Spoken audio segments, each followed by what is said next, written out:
जानकारी लग गई और पुलिस की मदद से पीएफए की टीम ने इंटरस्टेट बस से इन लोगों को सांपों के साथ पकड़ लिया। इनके पास से 4 कोबरा और मरा हुआ सांप बरामद किया गया। इसके अलावा एक बोतल में आधा लीटर जहर भी बरामद हुआ। पुलिस इन लोगों से पूछताछ में जुटी है और इस गिरोह के तार तलाशने की कोशिश चल रही है।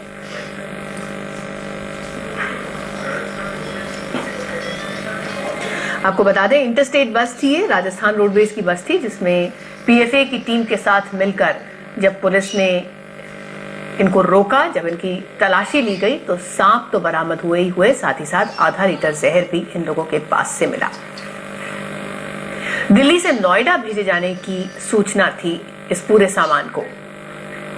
बस के ड्राइवर और कंडक्टर से भी पूछताछ की जा रही है ताकि इस पूरे गिरोह के और इस पूरे रैकेट के तार के तमाम सिरे तलाशे जा सकें।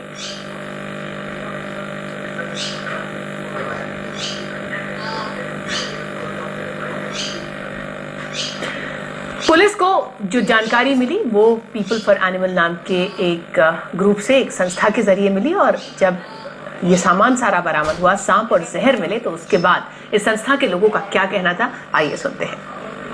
इन्फॉर्मेशन मिली थी हम लोगों को कि राजस्थान से दिल्ली में कुछ कोबरा सांप और उनका जहर तस्करी होके आने वाला है। इसी सूचना के आधार पे आज हमने अपना एक ट्रैप लगाया निजामुद्दीन पे, और उसके बाद एक रोडवेज बस की इंफॉर्मेशन थी हमारे पास। राजस्थान से दिल्ली वो बस आनी थी और वहां से कोबरा सांप और उनका वेनम तस्करी होकर दिल्ली से नोएडा जाना था। तो इसी सूचना के आधार पे लगातार हमने पुलिस को इंफॉर्मेशन दी और उसके बाद विवेक विहार थाने के पास आकर इस बस को रोका गया है। जब बस के अंदर चेकिंग की गई, उसमें एक संदिग्ध बैग बरामद हुआ।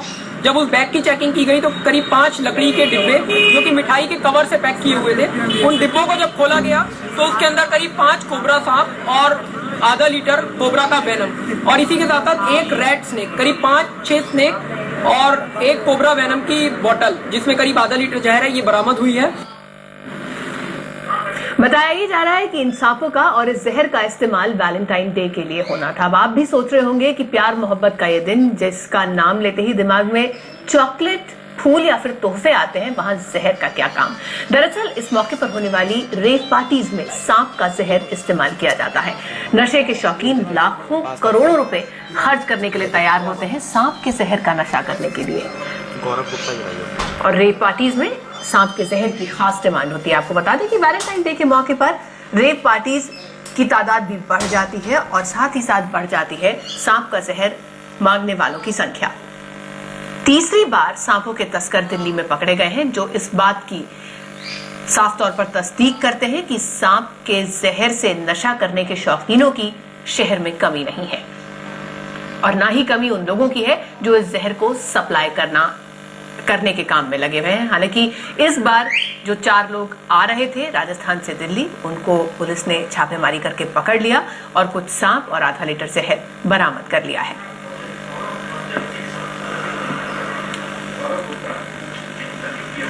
हमारे साथ इस वक्त हमारे संवाददाता सुप्रतिम बैनर्जी दिल्ली से जुड़ रहे हैं। सुप्रतिम, सांप के जहर से नशा सुन के शायद आपके और मेरे जैसे लोग तो वैसे ही परेशान हो जाएंगे और दूर रहने की बात करेंगे, लेकिन क्यों लोग इस तरह का नशा करते हैं? क्या कोई खास चीज होती है इस तरह के नशे में?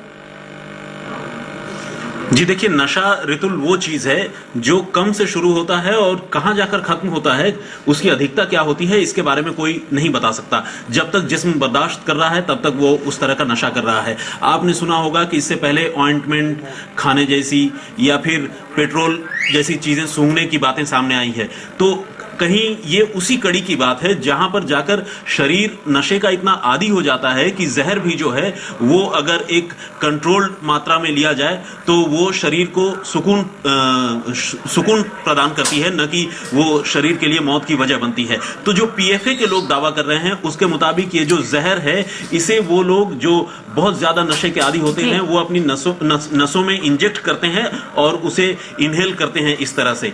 सुप्रतिम, आपको हम यहाँ रोकेंगे, दोबारा आपके पास लौटेंगे, क्योंकि पीपल फॉर एनिमल जिस संस्था ने निशानदेही दी थी पुलिस को और बताया था इस तरह की तस्करी के बारे में, इन लोगों के बारे में जो गिरोह पकड़ा गया है, उसके सेक्रेटरी सौरभ गुप्ता इस वक्त हमारे साथ फोन लाइन पर जुड़ रहे हैं। सौरभ, पहले ये बताइए, आपको पता कैसे चला इस ग्रुप के बारे में, और क्या ऐसे कई और गिरोह भी हो सकते हैं जो सांपों की और जहर की तस्करी कर रहे हो? हमें इंफॉर्मेशन मिल रही थी। इससे पहले दिवाली और न्यू ईयर के आसपास भी 2 छापे मारे गए थे, जिसमें 2 बार कोबरा वेनम और टर्टल्स और कोबरा वगैरह रिकवर किए गए थे, और अब ये तीसरी इंफॉर्मेशन थी। तो ये एक बहुत बड़ा रैकेट है जो दिल्ली और एनसीआर में सक्रिय है, और ये बहुत बड़े पैमाने पर दिल्ली के अंदर जितने भी लीगल तरीके से डेथ बार वगैरह चल रहे हैं उनको ये कोबरा वेनम प्रोवाइड करवाते हैं। और कोबरा का एक अद्भुत नशा है जो कि K72 के नाम से नशा इन डिस्क वगैरह में जाना जाता है। यहाँ पर ये तस्करी होता है और ये बहुत बड़े पैमाने पर ये रैकेट काम करता है। सौरभ, जब आप कहते हैं कि बड़े पैमाने पर ये रैकेट है, तो क्या दिल्ली और एनसीआर के अलावा कहीं और दूसरे राज्यों में भी इसके तार हो सकते हैं? क्योंकि जिस बस में ये पकड़ा गया था वो राजस्थान रोडवेज की थी। ये आप जानते होंगे, पहले भी राजस्थान में और कई ऐसे शहर हैं, कई ऐसे राज्य हैं जिनके अंदर ये कोबरा वेनम की तस्करी और कोबरा वगैरह रिकवर किए गए हैं। तो ये बेसिकली पूरे भारत में ही ज्यादातर है तो नॉर्थ इंडिया के अंदर पूरी तरह से सक्रिय है। राजस्थान, पंजाब, हरियाणा, चंडीगढ़, उत्तर प्रदेश, हर जगह हम लोगों ने इस तरह के रैकेट बस्ट किए हैं। हर जगह इस तरह के तस्कर हमने पकड़े हैं। कई बार ये मामला सामने आया कि मल्टीनेशनल कंपनियों को ये कोबरा का वेनम निकाल कर बेचते थे जी, और अब ये लगातार ये सामने आ रहा है कि जितनी भी रेप पार्टीज वगैरह होती हैं उसमें ये कोबरा वेनम जाता है। इससे पहले एक इंफॉर्मेशन थी कि दिल्ली से नेपाल तस्करी होकर कोबरा जा रहे थे। तो बेसिकली देखिए, पहले आज से कुछ साल पहले कोबरा सांप जो था वो वाइल्ड लाइफ प्रोटेक्शन एक्ट में शेड्यूल 4 में था, मतलब वो बहुत ज्यादा दुर्लभ नहीं हो गया था, लेकिन अब वो शेड्यूल 1 के अंदर आ गया। इसका मतलब कि बिल्कुल खत्म हो गया है वो भारत में से। तो जिस तरह से ये तस्करी बढ़ रही है और इस तरह से तस्कर फैले हुए हैं, इनका ग्रुप फैला हुआ है, उस तरह से कोबरा सांप बिल्कुल खत्म हो गया है। तो ये लगातार आप लोगों की मदद की वजह से पुलिस ने कम से कम एक गिरोह को तो पकड़ा, लेकिन जैसे कि आप बता रहे हैं कि असली चिंता तो ये है कि बहुत और कई गिरोह भी हो सकते हैं जो बड़े पैमाने पर देश भर में, खासतौर पर उत्तर भारत में सक्रिय हैं। शुक्रिया सौरभ, हमसे बात करने के लिए। हमारे संवाददाता सुप्रतिम बैनर्जी भी इस वक्त हमारे साथ स्टूडियो में जुड़े हुए हैं। सुप्रतिम, ये गिरोह तो पीपल फॉर एनिमल की निशानदेही पर कब्जे में आ गया, लेकिन बाकी और गिरोहों का क्या? क्योंकि सौरभ हमें बता रहे थे कि पूरा उत्तर भारत इस तरह के गिरोहों की गिरफ्त में है, उनके जाल फैले हुए हैं। क्या पुलिस को कोई और इन्फॉर्मेशन है? क्या कोई और कार्रवाई हो सकती है? जी देखिए, पीएफए की सूचना पर तो पुलिस कार्रवाई करती ही है। इससे पहले पुलिस ने कई बार ऐसे और गिरोहों को पकड़ा है, फिर चाहे वो हाई प्रोफाइल मॉल्स हो जहां पर इस तरह की चीजें बिकती हैं।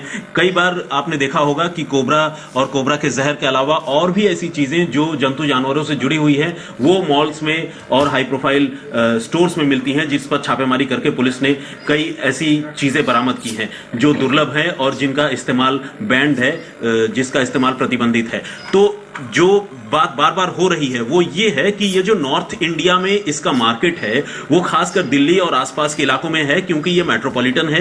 इसके आसपास फार्म हाउसेस बहुत ज्यादा हैं, डिस्क बहुत ज्यादा है, तो रेप पार्टियां जो है ऐसी ही जगहों पर आयोजित की जाती है। और यहाँ वो अमीरजादे जो हैं जो इन रेप पार्टीज में भाग लेते हैं वो कहीं ना कहीं इस तरह के जहर का इस्तेमाल करते हैं, इस तरह की चीजों के पोटेंशियल बायर होते हैं। तो ये एक हब है और जहां से ये चीजें आती हैं वो एडजॉइनिंग एरियाज है, फिर चाहे वो राजस्थान हो, मध्य प्रदेश हो, छत्तीसगढ़